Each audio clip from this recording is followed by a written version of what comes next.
Welcome to the AI Research Roundup. I'm Alex. Today we're looking at a paper from the Hugging Face trending list, published on October 1st, 2025, about 5 days ago. The standout result is a training-free way to compose pre-trained diffusion or flow policies at test time, where the composed policy beats each parent, with average gains up to 7.55%. The paper is titled, Compose Your Policies. Improving diffusion-based or flow-based robot policies via test-time distribution-level composition and the implications for model training are quite significant. In short, theory shows convex score composition should help, and a plug-and-play method called general policy composition validates this across RoboMimic, PushT, RoboTwin, and real robots. Also, the authors shared a GitHub repo. You'll find the GPC code with ENVS and policy modules, installation and config guides, and a clear usage flow. There are scripts to collect data, train diffusion and 3D diffusion policies, and compose them at test time, plus example commands, eval scripts, and runnable bash helpers. Alright, Figure 1 shows that composing two pre-trained policies at the distribution level yields a stronger policy without any retraining. The left schematic depicts score composition, which means blending their score functions so sampling moves toward consensus regions. The top right bars indicate consistent gains across several manipulation tasks. The bottom right plots illustrate that the best mixing weight is task-dependent, and a light test time search identifies it. The line plots highlight boosts of about 12% on example tasks. So Figure 2 shows how general policy composition fuses scores from different pre-trained policies to produce a stronger action plan. A convex combination means taking a weighted average of scores so errors cancel, which shrinks estimation error during denoising. The left panel lists diffusion and flow parents that feed into the composer.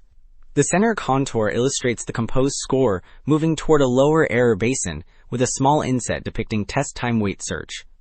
The right snapshots indicate successful executions after composition. So Table 2 summarizes how composition affects two arm robot tasks, which means bimanual manipulation using coordinated arms. The table shows a clear boost in average success, reaching about 72% for the best composed policy. The strongest single parent averaged about 65%. So the gain lands near 7%. Several tasks jump sharply, with open laptop peaking near 94%. The upper block lists base policies, while the lower block shows composed policies that consistently improve results. So, while Table 2 covered two ARM tasks, Table 1 reports results on RoboMimic and PushT. This table shows that convex score combination, a weighted average of score functions that cancels errors, lifts success across methods. The upper block lists base policies, with the strongest baseline averaging about 86%. The composed block raises performance, with the best row reaching about 89% on average. Several individual tasks even hit 100% after composition. While Table 1 reported simulated benchmarks, Figure 6 and Table 5 present real hardware evidence that the composed policy delivers stronger performance. This figure shows that the composed policy improves success on real robot tasks. Table 5 reports success out of 20 trials, and the composed method leads each column with gains like 13 in place bottles. The photos illustrate the tabletop setup and the robot executing tasks, which include placing bottles and hanging a mug. The right mini panels compare trajectories, showing cleaner motion under composition because conflicting predictions are reconciled.